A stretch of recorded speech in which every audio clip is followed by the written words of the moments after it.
नमस्कार दोस्तों। पश्चिम बंगाल की राजनीति में बात एक बार फिर करते हैं।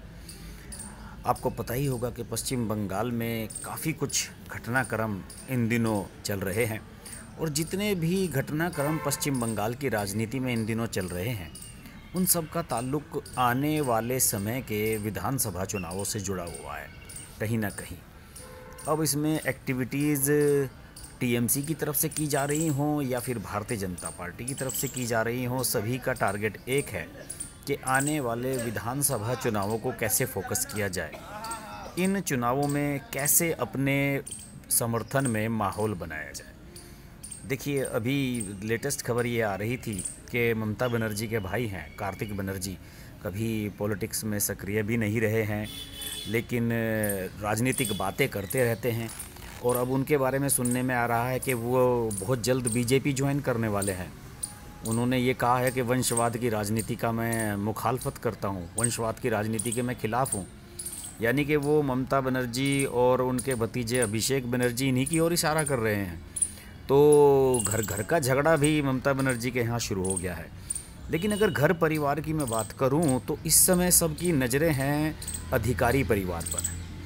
आपको पता होगा कि जो पश्चिम बंगाल का अधिकारी परिवार है, शिशिर अधिकारी जो कि सांसद हैं इस समय तमलुक के, उनके बेटे शुभेंदु अधिकारी ने पिछले दिनों बीजेपी ज्वाइन की थी। वो भी टीएमसी के विधायक थे और ट्रांसपोर्ट मिनिस्टर थे ममता बनर्जी की सरकार में। और अब सुनने में आ रहा है कि अधिकारी परिवार से ममता बनर्जी का भरोसा उठ चुका है और एक के बाद एक वो अधिकारी परिवार को उनके पदों से हटाती जा रही हैं। उनके एक भाई थे शुभेंदु अधिकारी के, जिन्हें एक प्राधिकरण के पद से हटा दिया गया, अध्यक्ष पद से हटा दिया गया। और अब शिशिर अधिकारी जो कि बहुत ही पुराने नेता हैं पश्चिम बंगाल के, शुभेंदु के पिता, उनके पर कतरे जा रहे हैं। ममता बनर्जी ने उन्हें जिला अध्यक्ष पद से हटा दिया है पार्टी के और उन्हें पूर्व मेदिनीपुर ज़िले के जिला अध्यक्ष थे वो, उन्हें वहाँ जिला चेयरमैन का एक ऐसा पद दिया गया है जिसकी कोई वैल्यू नहीं है। और टीएमसी के एमएलए सोमेन महापात्रा को जिला अध्यक्ष बना दिया गया है पूर्व मेदिनीपुर का। इससे पहले शिशिर अधिकारी को दीघा शंकरपुर विकास बोर्ड के अध्यक्ष पद से भी हटाया गया था। तो यानी कि संकेत ये मिल रहे हैं कि ममता बनर्जी अधिकारी परिवार को चुनाव आने से पहले ही ठिकाने लगा देना चाहती हैं। अब चूँकि सांसद पद से तो आप हटा नहीं सकते किसी को और अभी जल्द ही लोकसभा चुनाव होने भी नहीं जा रहे हैं, तो इसलिए शायद शिशिर अधिकारी रिस्क भी नहीं उठाएंगे कि पार्टी छोड़ने का काम करें। लेकिन ममता बनर्जी उन्हें किनारे तो कर ही रही हैं। शिशिर अधिकारी के बारे में बताऊं कि 1982 में वो कांथी से कांग्रेस के एमएलए बने थे कभी, और जब टीएमसी का गठन किया था ममता बनर्जी ने कांग्रेस से अलग होकर, तो वो उनके प्रमुख सदस्यों में से एक थे, पार्टी के पुराने सदस्यों में से एक थे। इसके अलावा जब मनमोहन सिंह की सरकार थी केंद्र में यूपीए की, तो उस समय उन्हें ग्रामीण विकास राज्य मंत्री भी बनाया गया था। यानी कि बड़े नेता हैं और अब तमलुक के सांसद हैं। इसके अलावा शुभेंदु के एक भाई हैं दिव्येंदु, वो कांथी से एमपी हैं, यानी कि जहाँ से उनके पिता एमपी सांसद रह चुके हैं, पहले विधायक भी रहे हैं।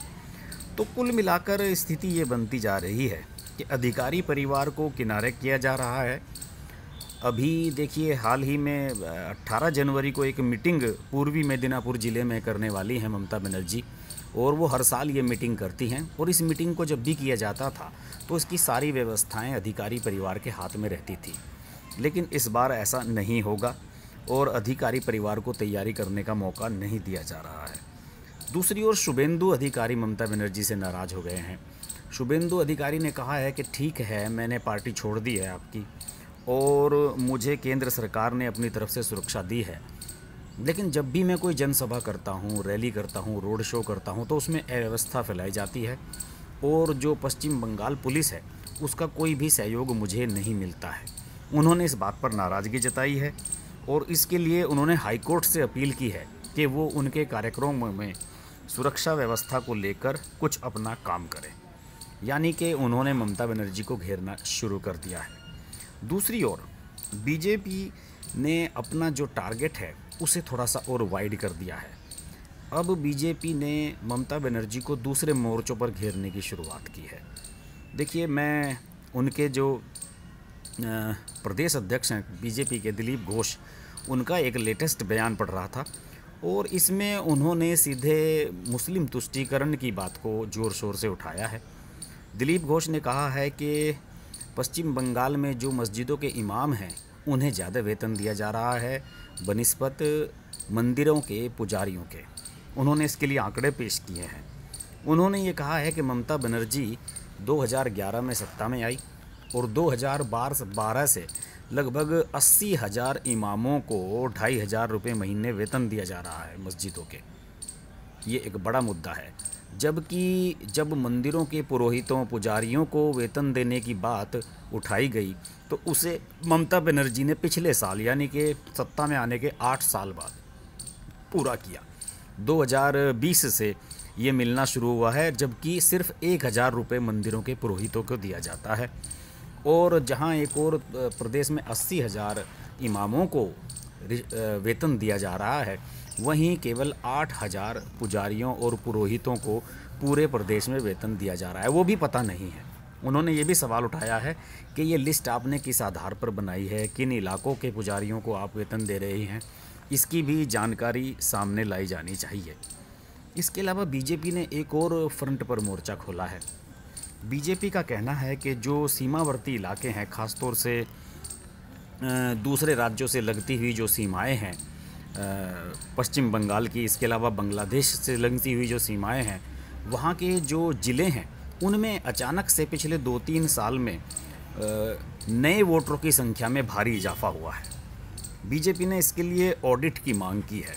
उन्होंने ये कहा है कि मालदा, मुर्शिदाबाद, उत्तर दिनाजपुर, दक्षिणी दिनाजपुर, दक्षिणी 24 परगना, जलपाईगुड़ी, इनमें पिछले 3 सालों में मतदाताओं की प्रतिशत में 9.6% तक की वृद्धि दर्ज की गई है, जो कि एक बहुत बड़ा अमाउंट है। अचानक से इतने मतदाता वहाँ पर कहाँ से आ गए? ये दूसरे राज्यों से बुलाए गए हैं या फिर बंगाल के बाहर से बुलाए गए हैं? पश्चिम बंगाल से सीमा जो मिलती हुई है बांग्लादेश की, वहाँ से यहाँ आए हैं? बाहर के नागरिकों के वोट बनवाए गए हैं? ये किन लोगों के वोट बनवाए गए हैं? इस मुद्दे को लेकर बीजेपी ने बड़ा इशू बनाना शुरू कर दिया है।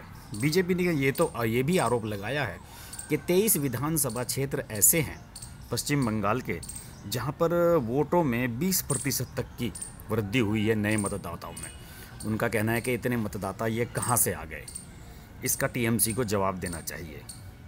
जबकि टीएमसी का कहना है कि बीजेपी इसके बहाने हिंदू मुस्लिम वोटों का ध्रुवीकरण करना चाहती है।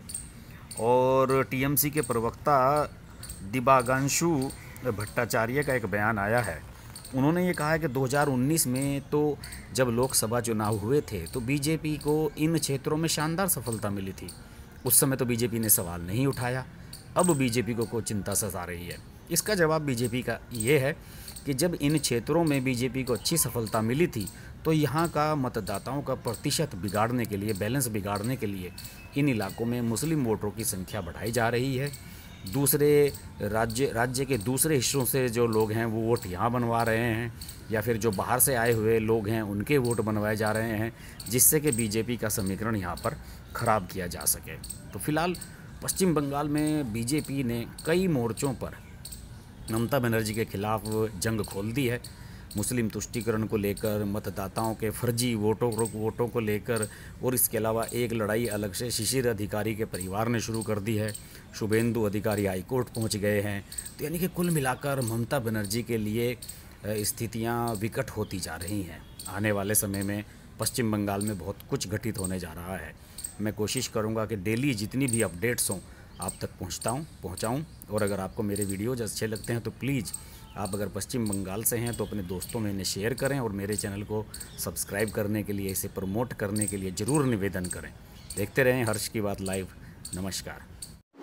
अगर आपको हमारी वीडियो पसंद आई तो वीडियो को लाइक करें, चैनल को सब्सक्राइब करें और नोटिफिकेशंस के लिए बेल आइकन को प्रेस करें।